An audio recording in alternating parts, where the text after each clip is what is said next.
Dictation start होगा 5 second बाद। Start.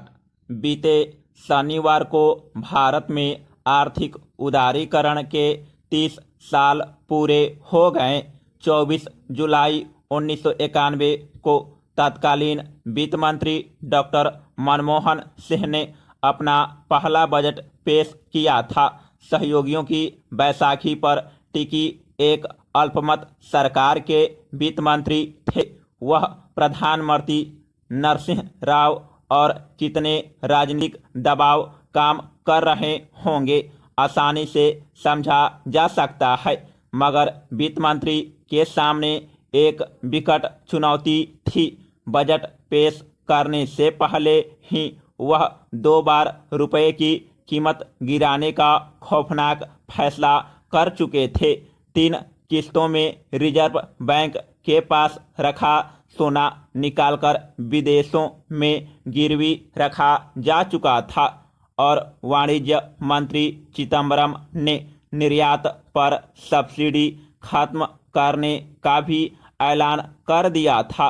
जाहिर है यह सब बिना नरसिंह राव की इजाज़त के तो नहीं हुआ होगा और अगर ये सारे कदम सही नहीं पड़ते तो इसका सबसे बड़ा खामियाजा भी नरसिंह राव को ही भुगतना पड़ता। Paragraph change. लेकिन वह खामियाजा तो राजनीतिक मोर्चे पर ही होता। मनमोहन सिंह के सामने जो चुनौती थी वह कहीं बड़ी थी और अगर वह सचमुच चूक गए होते तो खामियाजा न सिर्फ उनको और उनकी सरकार को बल्कि इस देश की अर्थव्यवस्था और तमाम जनता को भी भुगतना पड़ता। देश उस वक्त भारी घाटे और कर्ज के बोझ से दबा हुआ था। हालात यह थी कि विदेशी मुद्रा भंडार में सिर्फ 3 हफ्ते के भुगतान का पैसा बचा था और विदेशों में बसे भारतीय भी घबराहट में बैंकों में पड़ी रकम निकालने में जुटे थे।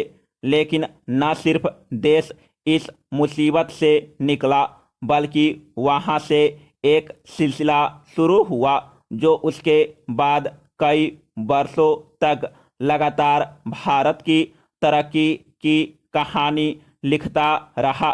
यही वजह है कि मनमोहन सिंह का वह बजट और उसके साथ शुरू हुआ आर्थिक सुधार कार्यक्रम आज़ाद भारत के इतिहास में सबसे बड़ा मील का पत्थर माना जाता है।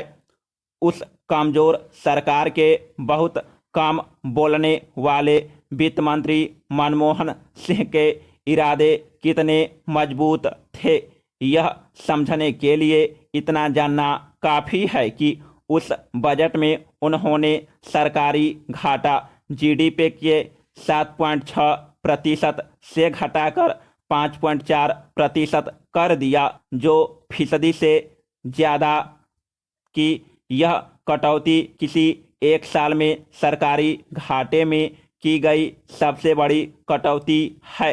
यही नहीं उद्योगों और कारोबारियों को तो जैसे मुँह मांगी मुराद मिल गई। उन्होंने कोटा परमिट और लाइसेंस के हजारों झंझटों से एक झटके में आज़ाद कर दिया गया। उसके बाद की कहानी तो एक पूरा इतिहास ही है। लेकिन यह समस्या सिर्फ व्यापारियों और उद्योगपतियों को मिली छूट या सरकारी घाटे में कटौती के आंकड़े से समझा नहीं जा सकता। दरअसल उस बजट ने एक बुनियाद तैयार की थी कि एक नई तरह की आर्थिक नीति की। इसमें सरकार की ताकत या गैर जरूरी दखल अंदाजी को कम करने और जो लोग भी अपना व्यापार या कारोबार करना चाहे उनकी ज़िंदगी आसान बनाने पर जोर दिया गया था।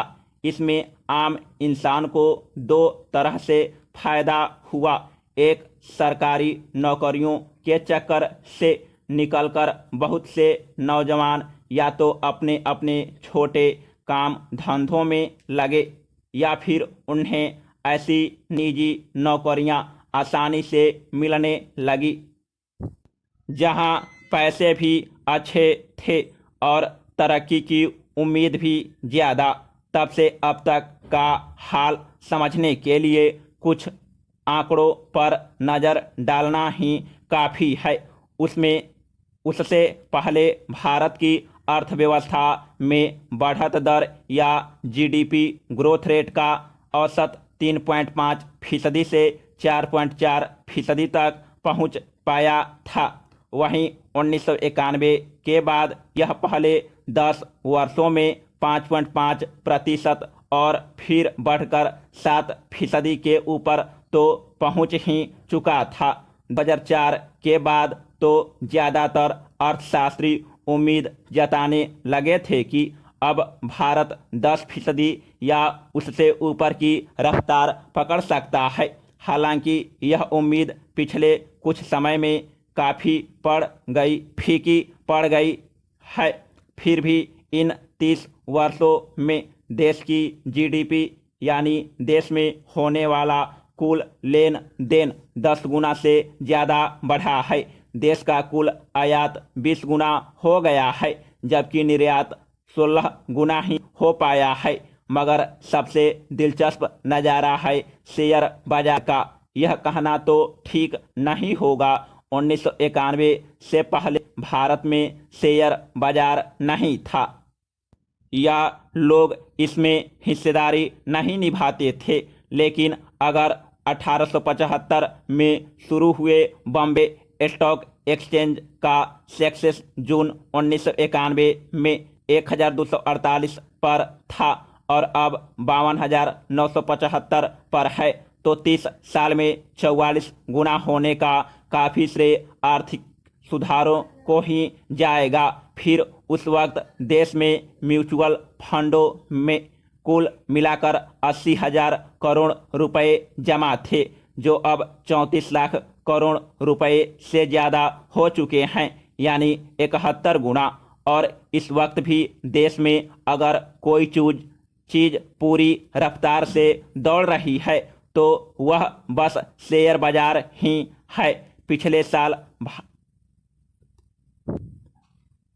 भर में ही म्यूचुअल फंडों की रकम 22 लाख करोड़ रुपए से बढ़कर 34 लाख करोड़ रुपए हुई और सक्सेस भी लगभग 40% बढ़ा है। विदेशी मुद्रा भंडार तो इस कदर लबलब है कि अब वह दुनिया में चौथे नंबर पर पहुंच गया है। 612 अरब डॉलर से ज़्यादा की रकम जमा है इसमें, और सरकार के लोग इसे भी अपनी एक बड़ी उपलब्धि की तरह पेश करने में पीछे नहीं हैं। यह सब देखकर लगता है कि सब कुछ अच्छा चल रहा है, लेकिन अपने आसपास का हाल देखें। आज रोजगार, महंगाई और कारोबार के दर्द को महसूस करें तो शक होता है कि समृद्धि और तरक्की की ये बातें कोई फसाना तो नहीं। शायद ऐसे में राह दिखाने के लिए ही पूर्व प्रधानमंत्री मनमोहन सिंह का एक संदेश आया है। सुधारों की 30वीं सालगिरह पर उन्होंने कहा है कि इस वक्त आगे की राह उससे भी कहीं ज़्यादा कठिन है, जैसी 1991 के आर्थिक संकट के समय थी। एक राष्ट्र के रूप में हमें अपनी प्राथमिकताएं फिर से तय करनी होगी और सबसे पहले यह सुनिश्चित करना होगा कि हर एक भारतीय को एक सम्मानजनक और स्वस्थ जीवन मिल सके। साफ है, रास्ता बहुत मुश्किल है और शेयर बाजार में जो बहार दिख रही है वह असलियत का प्रतिबिंब नहीं है। लेकिन वक्त घबराने या हथियार डालने का नहीं, बल्कि कमर कसकर पक्के इरादे के साथ चीजों को दुरुस्त करने में जुट जाने का